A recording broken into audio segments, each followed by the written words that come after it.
Hey guys, welcome back to Angry Bike Mechanic. Here in the mountains, spring comes and goes, and today I woke up and it's snowing. It's cold in the garage, but I've got some work to do, so I'm trying to get it done. Um, I guess the first thing I want to talk about is the growth of this YouTube channel. I wasn't really expecting to get to 99 followers, so thank you. Really appreciate it. If you'll spread the word and help it grow a little bit more, that's awesome. But the most significant thing you can do for YouTube is to give it a good old thumbs up. So thank you for doing that. And anyway, today I just want to talk about a couple things. You know, it's spring, so in the mountains, it's just really mixed behavior when it comes to bike repair. In my experience, people are waiting until that one first warm week to get their bikes going. So going into next season, your best bet is to get your mechanic your bike in January or February before things start to really ramp up for them.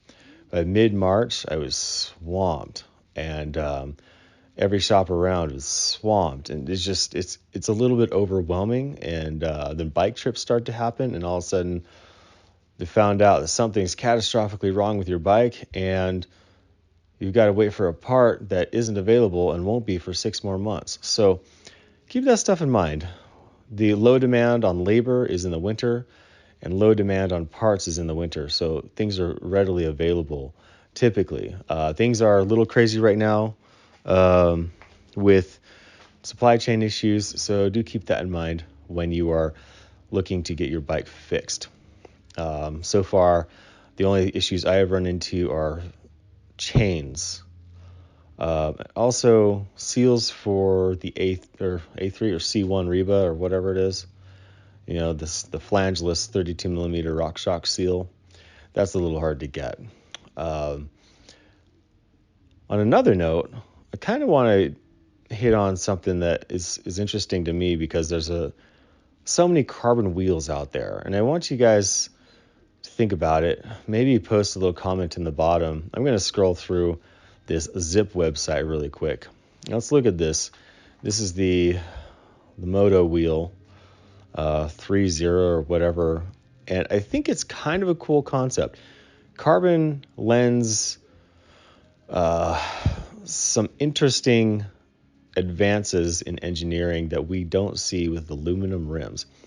Now, aluminum rims are kind of been the standard for a very long time in mountain bikes and road bikes, but they required a box construction. So that meant that you had a double wall, and that double wall, one side was retaining the nipples of the wheel and the other side was supporting the tube. And so there's this separation, but also created a box there that allowed it to handle torsion and not taco. Carbon doesn't require that kind of construction because of the material, the nature of the material. So Zip set out with this single wall idea, and this is a couple years back. And I think it's fascinating. And the price is, you know, obviously it's Zip pricing, you know, roughly $800-900 a wheel.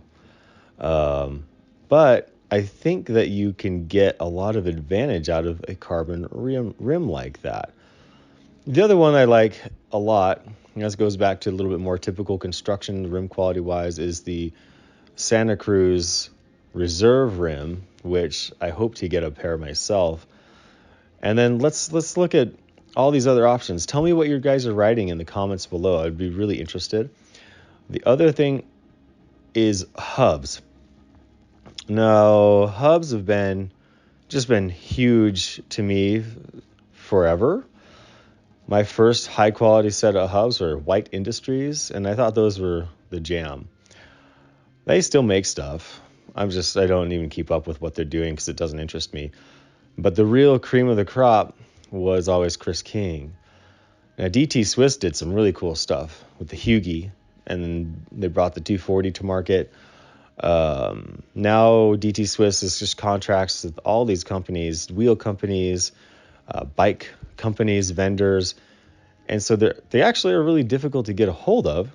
And while they make high quality stuff, you know, if you're not getting a 240, anything other than that is probably being made in Taiwan, which, you know, everything's made in Taiwan. Almost everything is made in Taiwan, which is part of our supply chain problem.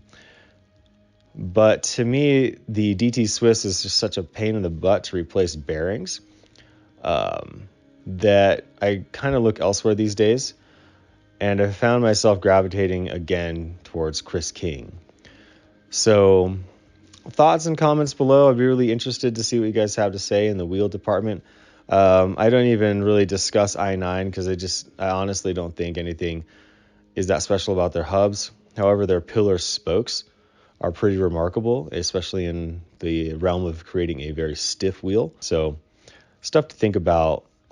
Do you want stainless steel spokes? Do you want black, silver spokes? Do you want aluminum spokes like the pillar spokes or the Mavic Caserium spoke? No, these spokes make really stiff wheels for sure.